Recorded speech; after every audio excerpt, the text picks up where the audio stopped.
हाँ जी, नमस्कार दोस्तों।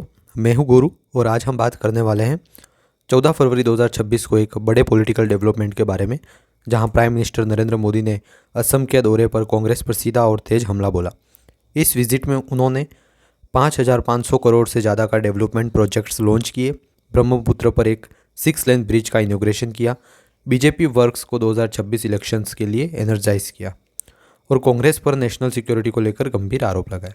तो वीडियो को एंड तक ज़रूर देखिएगा क्योंकि आज हम इस पूरे इवेंट के डिटेल एनालिसिस करेंगे बिना किसी बहस के। असम विजिट की शुरुआत करते हैं।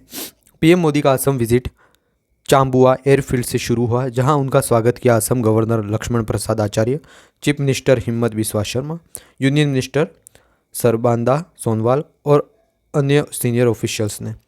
उसके बाद PM Modi emergency landing facility से C-130J एयरक्राफ्ट पर गुवाहाटी के लिए रवाना हुए।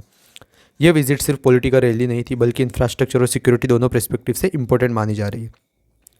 ये जो इमरजेंसी लैंडिंग फैसिलिटी बनाया गया है असम के अंदर, क्योंकि यहाँ से चाइना बॉर्डर ज़्यादा दूर नहीं है, जिस वजह से देश की सुरक्षा के लिए ये जो है इमरजेंसी लैंडिंग फैसिलिटी बनाया गया और मोदी जी ने यहाँ पर एयरक्राफ्ट जो है यहाँ ही लैंड हुआ था दिल्ली से। अब हम बात करते हैं 5,500 करोड़ के डेवलपमेंट प्रोजेक्ट्स की। ये आप देख सकते हैं कुमार भास्कर वर्मा सेतु, या आप सेतु को देख सकते हैं। इस विजिट के दौरान पीएम मोदी ने 5,500 करोड़ से ज़्यादा के प्रोजेक्ट्स को लॉन्च किया। सबसे बड़ा हाईलाइट था कुमार भास्कर वर्मा सेतु, एक 6 लेन ब्रिज को ब्रह्मपुत्र नदी पर बना है। इस ब्रिज के इंपॉर्टेंस ये है, नॉर्थ बैंक और साउथ बैंक के बीच कनेक्टिविटी स्ट्रॉन्ग करेगा, ट्रेड और ट्रांसपोर्ट को फास्टर करेगा, स्ट्रेटेजिक मूवमेंट के लिए भी इंपॉर्टेंट है। पीएम मोदी ने कहा कि 2014 के बाद असम को मिलने वाला बजट एलोकेशन 5 गुना बढ़ गया है, 10,000 करोड़ से लेकर 5.5 लाख करोड़ तक 11 सालों में दिया गया है। उन्होंने ये भी क्लेम किया कि इस फंडिंग से एम्प्लॉयमेंट अपॉर्चुनिटी में भी काफ़ी वृद्धि हुई है। नेशनल सिक्योरिटी पर तेज बयान। पीएम मोदी ने जो है कांग्रेस पर आरोप लगाते हुए कहा कि कांग्रेस ने हमेशा नॉर्थ ईस्ट को इग्नोर ही किया है, नेशनल सिक्योरिटी को भी प्रायोरिटी नहीं दिया।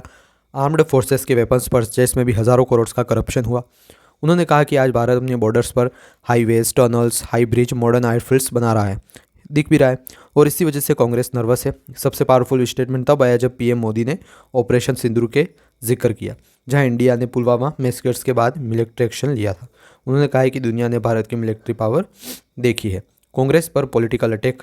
पीएम मोदी जो है उन्होंने कांग्रेस को MMC मोइस्ट मुस्लिम लीग कांग्रेस तक कह दिया। उन्होंने आरोप लगाया कि कांग्रेस वोट बैंक पॉलिटिक्स करती है, पोलराइजेशन करती है और देश को फिर से डिवाइड करने की कोशिश हो रही है।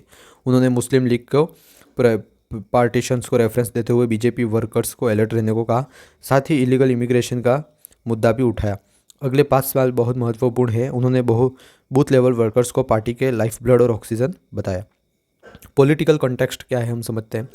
ये सब असम इलेक्शन के कॉन्टेक्स्ट में दिया गया है। असम का स्ट्रेटेजिक सेंसिटिव स्टेट है, चाइना बॉर्डर के नज़दीक, बांग्लादेश बॉर्डर के साथ माइग्रेशन इशू, नॉर्थ ईस्ट के गेटवे, इसलिए सिक्योरिटी और इलीगल इमिग्रेशन यहाँ बड़ा इशू है। बीजेपी ये नैरेटिव सेट करना चाहती है कि strong leadership, strong security, development plus nationalism future of Assam. वहीं कांग्रेस इस पर जवाब देगी, ये देखना इंटरेस्टिंग होगा। कंक्लूजन पे आते हैं। तो दोस्तों आज की इस विजिट में हमने 3 मेजर मैसेज क्लियर दिए। डेवलपमेंट पुश होगा, नेशनल सिक्योरिटी नैरेटिव और कांग्रेस पर डायरेक्ट पॉलिटिकल अटैक। आने वाले इलेक्शन में ये नैरेटिव कितना इफेक्टिव होगा ये वक्त बताएगा। आप क्या सोचते हो? क्या डेवलपमेंट प्रोजेक्ट्स और सिक्योरिटी नैरेटिव वोटर्स को इम्पैक्ट करेगा या पॉलिटिकल स्टेटमेंट का बैकलैश होगा? कमेंट सेक्शन में अपनी राय ज़रूर बताएं। अगर वीडियो पसंद आया हो तो लाइक करें, चैनल को सब्सक्राइब करें, शेयर करें। मैं हूं गुरु, मिलता हूं अगले वीडियो में एक और डिटेल पॉलिटिकल एनालिसिस के साथ। तब तक के लिए जय हिंद।